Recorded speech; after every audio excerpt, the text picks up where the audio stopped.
करण्यात आलेला आहे, काय सांगता? आज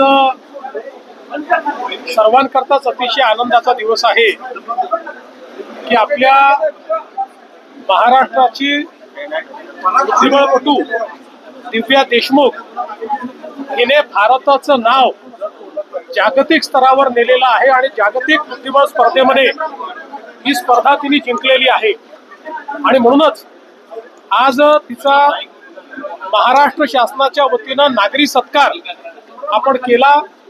3 कोटी रुपये महाराष्ट्र शासनाने तिला ही स्पर्धा जिंकल्याबद्दल पुरस्कार दिलेला आहे। केवळ 19 वर्षाची ही कन्या हिने भारताची पहिली ग्रँड मास्टर महिला म्हणून या ठिकाणी ही स्पर्धा जिंकलेली आहे। आणि खऱ्या अर्थानं पुढच्या काळामध्ये तिच्याकडनं भारताला खूप अपेक्षा आहेत। वेगवेगळ्या ज्या स्पर्धा होतात त्या स्पर्धांमध्ये ती भारताचं नाव उंच करेल। एक आनंदाची गोष्ट अशी आहे की आतापर्यंत महिला बुद्धिबळामध्ये चीनच्या बुद्धिबळपटूंचा बोलबाला होता, पण यावेळी जागतिक बुद्धिबळ स्पर्धेत दोन्हीही महिला या भारताच्या पोचल्या। कोनेरी हम्पी आणि आपली दिव्या देशमुख आणि दिव्यानी ही स्पर्धा जिंकलेली आहे। नागपूरकर असलेल्या दिव्याचा आणि महाराष्ट्राची कन्या असलेल्या दिव्याचा आम्हाला अभिमान आहे आणि म्हणून तिचा सत्कार आम्ही केला। चीनचं वर्चस्व ज्या पद्धतीने दिव्या पुढे गेली आहे, बुद्धिबळाच्या पटलावर नागपूरकरांचं वर्चस्व दिसत आहे, पण राजकारणाच्या पटलावर सुद्धा तुमचं आता कौतुक केलं आहे आणि त्यावरून विरोधक सुद्धा एकत्र येऊन टीका करतात। राज ठाकरे यांनी टीका केलेली आहे, अर्बन नक्षल करून एकदा अटक करा। अर्बन नक्षल म्हणून एकदा अटक करून दाखवा। मग आम्ही काय कोणाला अटक करायची? आम्ही कार्यकर्त्यांना अटक करून दाखवा।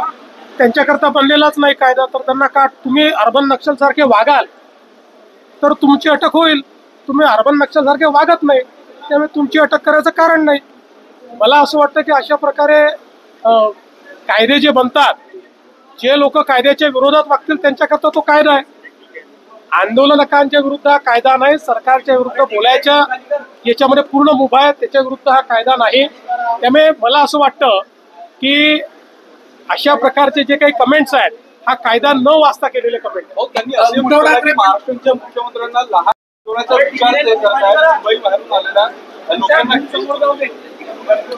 माझं अतिशय पक्क मत आहे, महाराष्ट्रामध्ये मराठी शिकली पाहिजे, ती कंपल्सरी असली पाहिजे, ती अनिवार्य असली पाहिजे, ती आपण अनिवार्य केलीच आहे।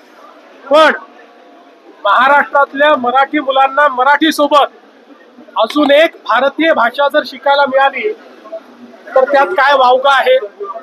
आपण भारतीय भाषांना विरोध करायचा आणि इंग्रजी करता पायघड्या घालायच्या, ही जी मानसिकता आहे या मानसिकतेला माझा विरोध आहे। पुण्याच्या उद्योगांमधून दादागिरी संपवावी मुख्यमंत्र्यांनी चांगली गोष्ट आहे। सर्व पक्षीय नेत्यांना एकमत करावं लागेल, कारण खूप मोठ्या प्रमाणात राजकीय दादागिरी ही पुण्याच्या उद्योगांमध्ये पाहायला मिळते आहे। विविध पक्षाला हे लोक त्या ठिकाणी त्या पक्षाचं नाव घेऊन त्या ठिकाणी दादागिरी करतात। मी तर मोडून काढणारच आहे आणि त्यात जो मदत करेल त्याचं स्वागत आहे।